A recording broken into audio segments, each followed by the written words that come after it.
방은 경기도 외곽의 한 시골 마을 할머니가 혼자 사시는 집이었어요. 안녕하세요. 근데 할머니가 좀 이상했어요. 사실 겨우 빌렸어. 옆집 할머니가 옆에서 애들이 이렇게 부탁하는데 좀 도와주라고 거들어 주셨거든. 선배가 어렵게 구한 할머니 댁에서 우리는 동아리 합숙을 시작했습니다. 딱 한 가지 문제가 있었습니다. 한낮엔 선풍기 한 대로도 다 해결이 됐는데 밤이 되면 후끈후끈 아무리 선풍기를 틀어도 더위가 가시질 않았어요. 야, 우리 불판 위에 오징어 같지 않냐? 왜 이렇게 더워? 뭐야? 합숙한 지 이틀째가 되고 선배들은 잔뜩 취해서 골아 떨어졌고 더위에 약한 저만 뒤척이고 있었죠.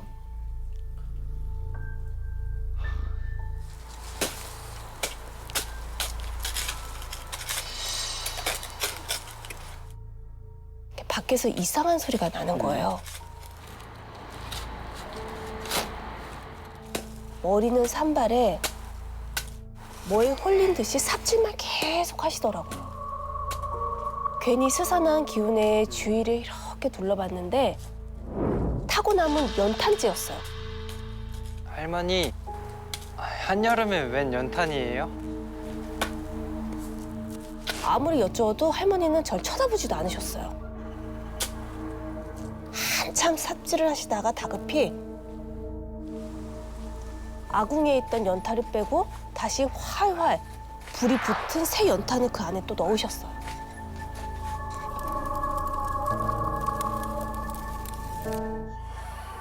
할머니, 진짜 더워서 그런데 저희 방은 연탄 빼주시면 안 돼요? 연탄을? 안 돼. 절대 안 돼. 진짜 더워서 잠을 못 자겠어요. 참든가 네가 나가든가. 아침까진 무조건 연탄 떼야 해.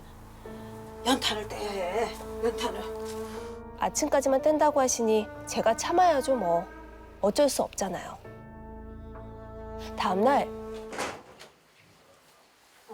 오늘 밤에 내가 어딜 좀 가야 해서 그러는데 이따 밤에 연탄 꼭 떼. 연탄이요? 할머니, 저희는 연탄 필요 없는데. 아이고 꼭 떼. 안 떼면 큰일 나. 밤에 연탄 꼭 떼. 네, 알겠습니다. 조심히 다녀오세요. 저희는 당연히 연탄을 떼지 않았고 그렇게 할머니가 계시지 않는 밤을 맞이했습니다. 슬 이렇게 잠이 들 무렵에 뭐야, 방이 왜 또 더워. 너무 이상했어요. 할머니, 진짜 덥다고요. 몇 번 말씀드려야 돼요, 몇 번. 안 돼. 내일 아침까지 절대 빼면 안 돼. 말도 안 되는 억지에 이젠 화가 나더라고요. 나와요. 안 돼, 글쎄. 나오시라고요. 안 된다니까. 오세요. 신랑이 끝에 할머니를 이렇게 밀쳐내고 오세요. 겨우겨우 연탄 아궁이를 문을 열었는데 여자의 얼굴이 이글이글 타고 있었어요.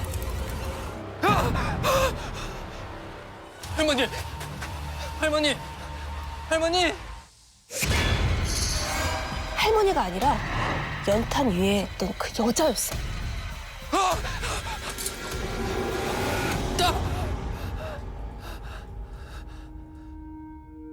정신을 차리고 보니 눈앞엔 천장, 옆을 돌아보니 선배와 지훈이가 자고 있었습니다. 그때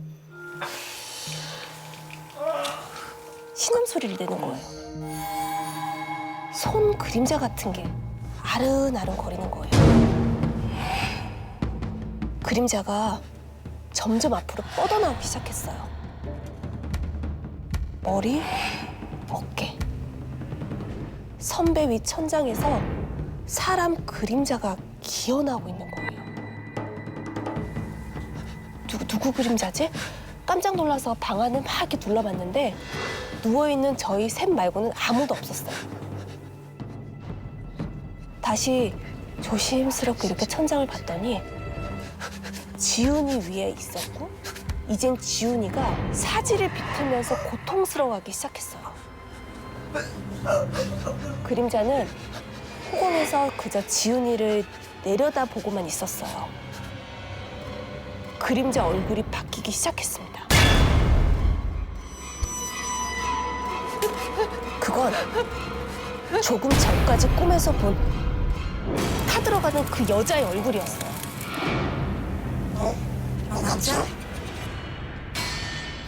열렸던 창문이 하나씩 닫히더니 여자의 몸에서 쭉 팔이 뻗어나오기 시작했어요. 새까맣게 탄 팔은 넝쿨처럼 저를 향해서 내려왔고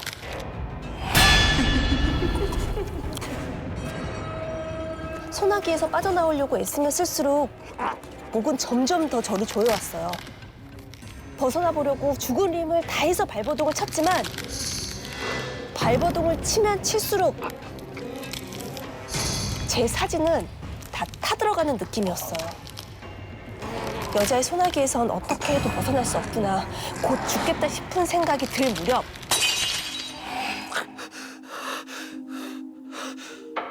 기적처럼 숨이 터지고 새까맣게 탄 여자도 사라졌어요. 저는 지훈이와 선배를 끌고 무작정 그 집에서 뛰쳐나왔어요.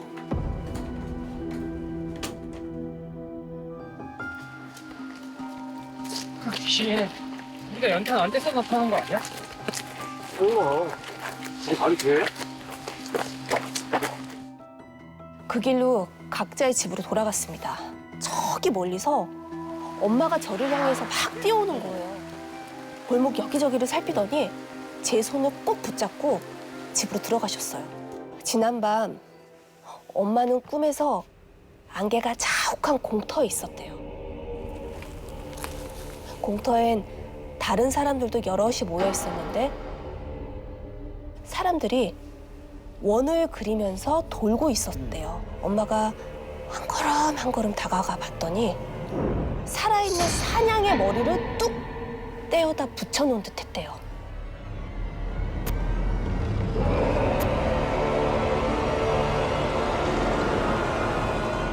원 가운데는 남자가 쓰러져 있었대요.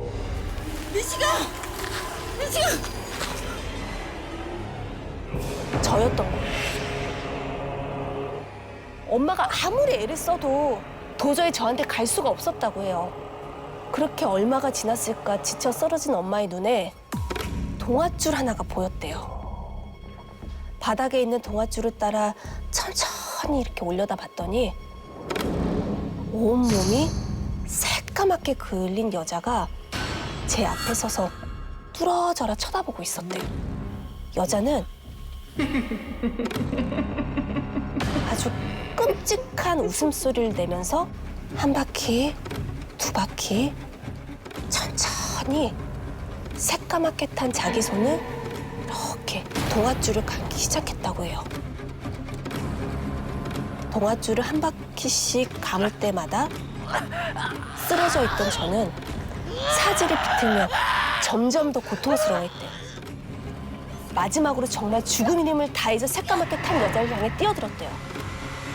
줄이 풀리는 순간 엄마도 꿈에서 깨어나셨다고 합니다. 그 꿈 언제 꾼 거야? 5시 반. 엄마가 꿈에서 깨자마자 시계보니까 5시 반이었어. 5시 반? 제가 새까맣게 탄 여자를 보고 여자에게 목이 졸리고 숨이 먹기 직전 기적같이 소나기에서 풀려난 시간이었거든요. 그 시간 꿈속에서 엄마가 저를 구해주지 않았다면 전 집으로 돌아올 수 있었을까요?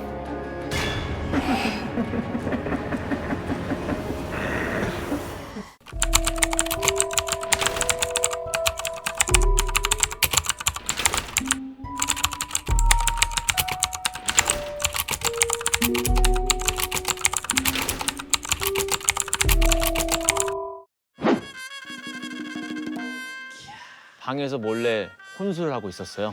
뭐 한다고 사냐. 취준생 3년 차에 드디어 처음으로 최종 면접까지 올라갔었는데 이번에 될 줄 알았지만 또 불합격. 그래서 쓰리다 못해 이 찢어지는 속을 소주로 달래고 있었죠. 그런데 나와서 현우는 여행 가서 내일 온다던 아버지가 갑자기 집에 들어오신 거예요. 들키면 죽는다. 빛의 속도로 술 마신 증거를 막 숨기고 아버지가 방에 들어오셨습니다. 오셨어요? 하지만 앞불싸 냄새는 숨기지 못한 거예요. 아유, 또 술이야? 아니, 그렇게 허건 날 술만 처먹는데 어떤 회사가 너를 뽑겠니? 아유. 화가 머리끝까지 난 아버지가 방 안을 뒤지기 시작하셨어요. 뭐해? 에? 에? 이 뭐야? 결국 꽁쳐놨던 술과 안주들을 몽땅 압수당하고 말았죠. 그리고 죽어도 절대 뺏기고 싶지 않았던 그것까지도요. 공부하라고 용돈 줬더니 이런 거 사모았어? 제정신이야? 어? 아버지 이건 안 돼요. 이거 없으면 저 못 살아요 진짜. 뭐가 안 돼? 너도 같이 버려야 되겠다. 따라와. 추워서 덜덜 떨리는 손으로 집 앞에 내놓은 쓰레기부터 뒤졌대요. 왜냐면 절대 뺏기고 싶지 않았던 그것을 다시 찾으려고요. 야, 현우야, 그게 대체 뭔데 그래, 어? 보여줄까?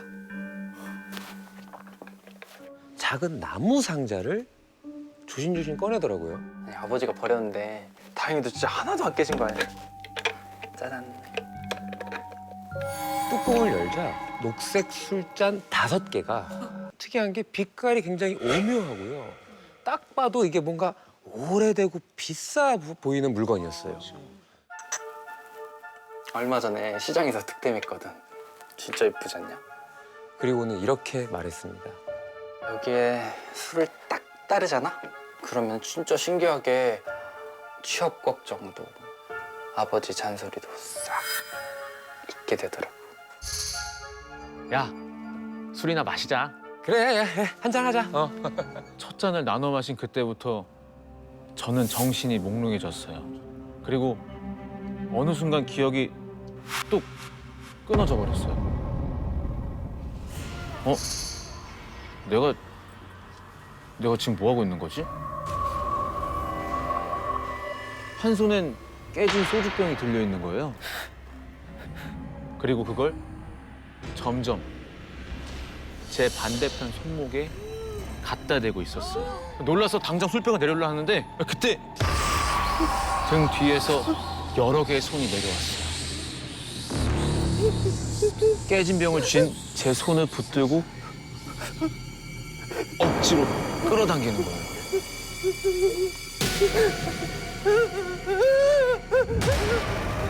정체를 알 수 없는 사람들이 저를 뚫어져라 쳐다보고 있었어요. 죽을 힘을 다해서 그것들을 뿌리치고 도망갔어요. 정신없이 숨은 곳이 바로 이 옷장 안이었던 거예요.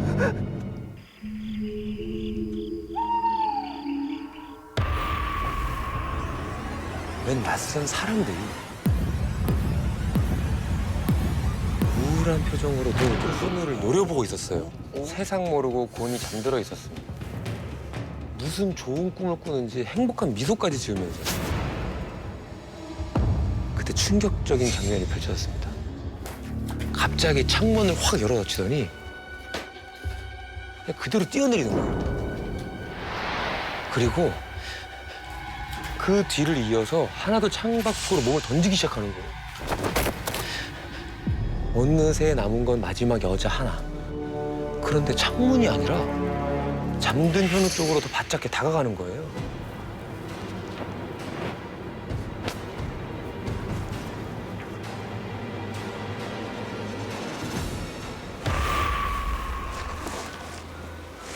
현우는 의식 없이 축 늘어져 있고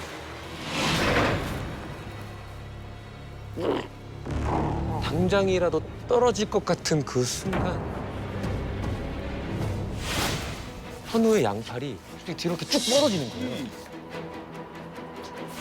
그때부터 보이지 않는 뭔가가 친구의 팔을 방 안으로 확 끌어당겼어요.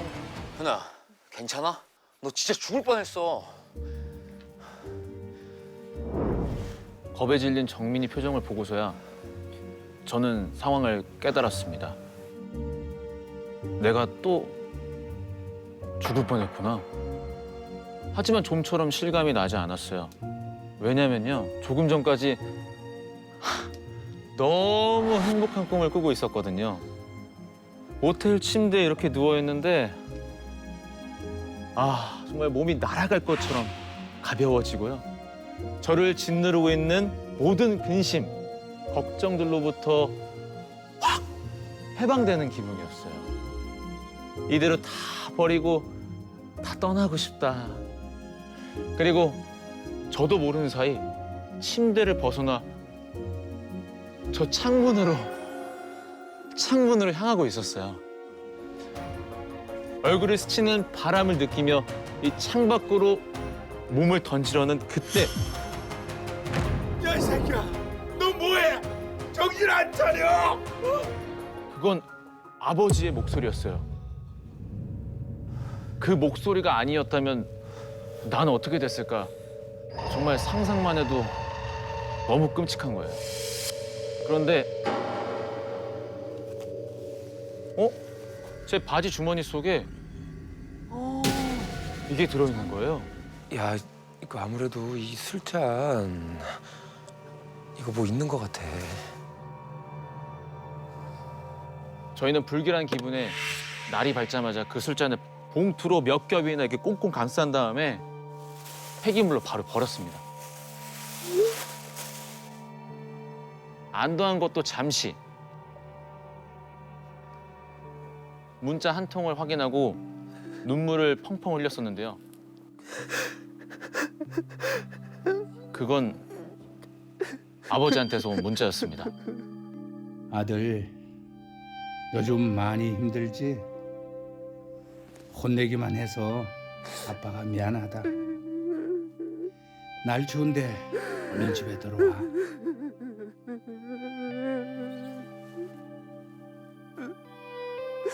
사실 그 문자는요, 새벽에 제가 창문 밖으로 뛰어내리려고 할 때 도착한 거였습니다.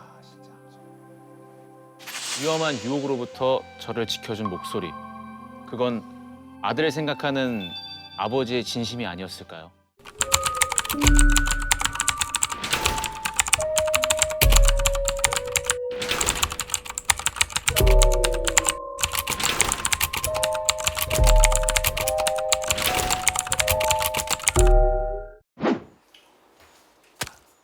뭐야? 뭔가 뾰족한 게 발에 밟히는 거예요. 이게 뭐야? 어디서 떨어진 거야? 바닥에 떨어진 것은 까맣고 두께가 얇은 반달 모양 비슷한 조각이었어요. 저는 찝찝한 느낌이 들어서 이 소들로 손톱 조각을 바로 쓰레기통에 버리고 비누로 빡빡 손을 이제 씻었습니다. 그러고도 기분이 나아지질 않아서 집안 구석구석 청소기까지 돌렸어요. 아버지가 오시기 전에 이제 빨래 돌리려고 후다닥 베란다로 가다가 따가 뭐야? 발바닥이 찌릿해서 들여다봤는데 또 그 검은 손톱이었습니다. 눈을 뜨자마자 저는 그 검은 손톱이 있나 찾아보기 시작했어요. 혹시나 하는 마음으로 바닥을 다 샅샅이 살펴봤는데 다행히도 아무 데서도 손톱이 보이질 않았습니다. 시원하게 물 한 모금을 들이키고 식탁에 컵을 탁 내려놓는데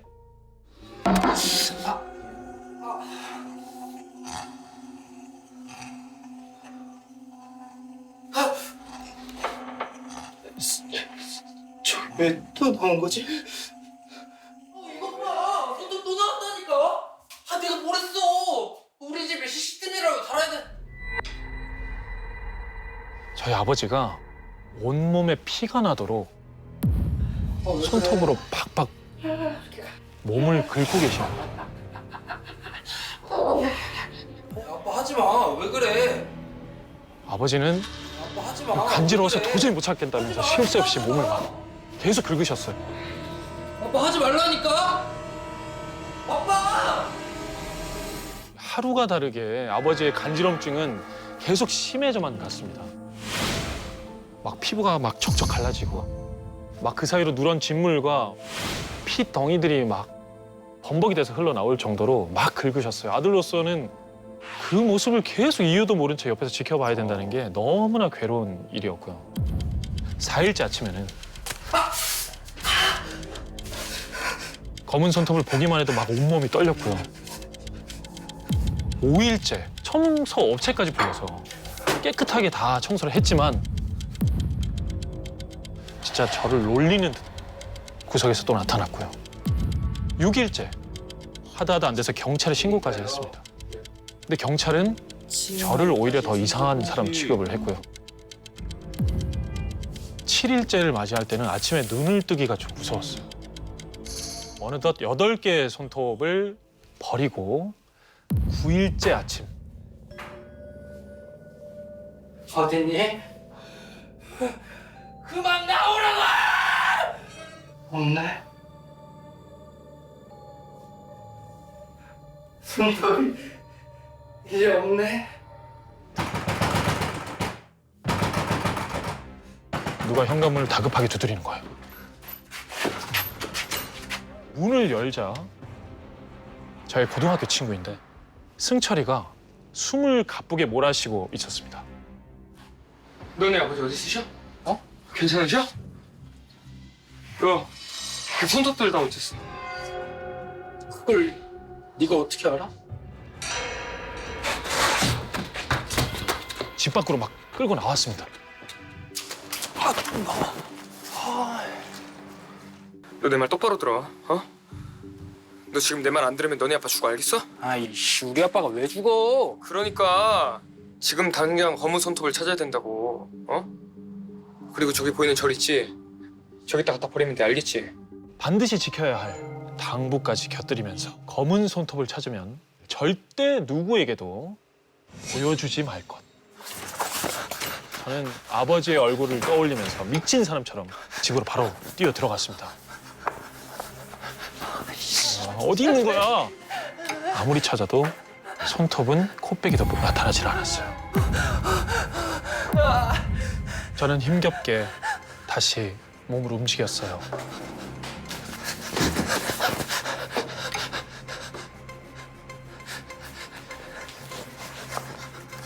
아버지 방 침대 밑에 드디어 검은 손톱이 발견이 됐습니다. 아버지가 문을 열고 집으로 들어오시는 겁니다. 이 저녁에 어딜 가? 어? 잠깐 여기 앞에 볼 일 있어가지고 금방 갔다 올게. 그래? 응. 근데 그 소리 죽은 이건 뭐야? 별거 아니야. 신경 쓰지 마. 대충 얼버무리면서 아버지를 지나치려는데 아버지가 제 앞을 쓱 가로막는 게 아니었어요. 왜 그래? 지금 네 손에 있잖아 검은 손톱.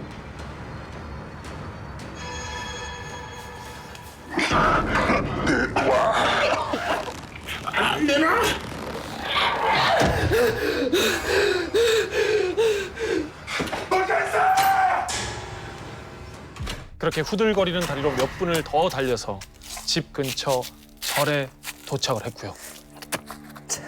그 절 한편에 구덩이를 파고 그 검은 손톱을 묻었습니다.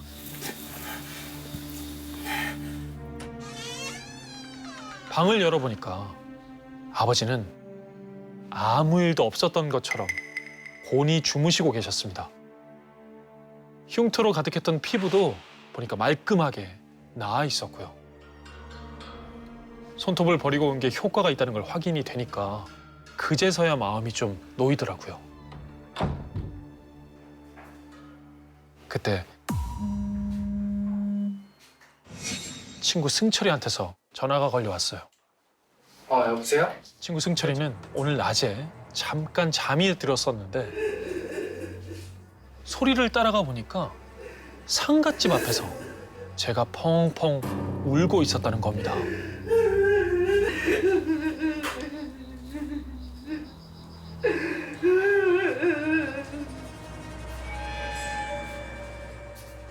집 안에는 하얀 이불 위에 저희 아버지가 죽은 듯이 누워 있었고요. 그리고 그 옆에 누가 앉아 있었는데 검은 상복을 입고 어깨를 들썩이는 뒷모습만 보였대요. 현우는 밖에 있었는데 누구지?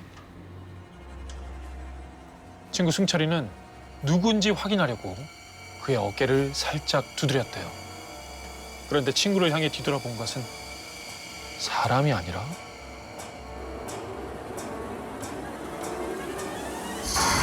사람만한 거대한 쥐였대요. 그 쥐는 어깨를 들썩이며 날카로운 이빨로 저희 아버지의 손톱을 머리를 쳐박고 뜯어먹고 있었어요. 우둘투둘 손톱이 뜯겨나가 살점이 다 드러난 아버지의 손, 그중에 딱 하나의 손톱만 멀쩡했대요. 그러니까 제가 본 검은 손톱 조각은요, 아버지가 죽어가고 있던 흔적이었던 거예요. 그리고 친구는 이 모든 일이 누군가가 저를 미워해서 벌인 저주인 것 같다고 말했어요. 그렇다면 왜 저주의 대상이 내가 아니라 아버지였을까? 이해가 잘 가지 않았습니다.